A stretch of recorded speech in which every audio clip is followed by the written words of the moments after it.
15 జనవరి 2022న Tonga దేశంలో అతి భయంకరమైన ఒక వాల్కెనో ఎరప్షన్ జరిగింది.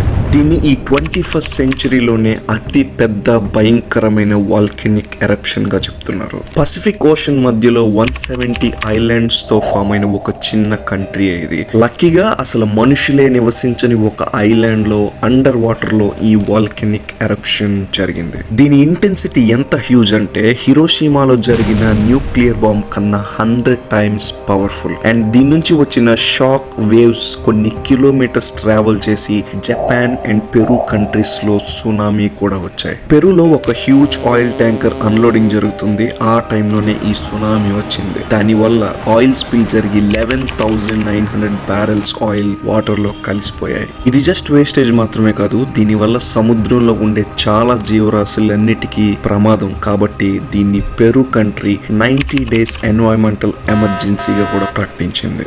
ఇలాంటి ఇన్ఫర్మేటివ్ వీడియోస్ కోసం అయితే ఈ పేజ్ ని ఫాలో అవ్వండి.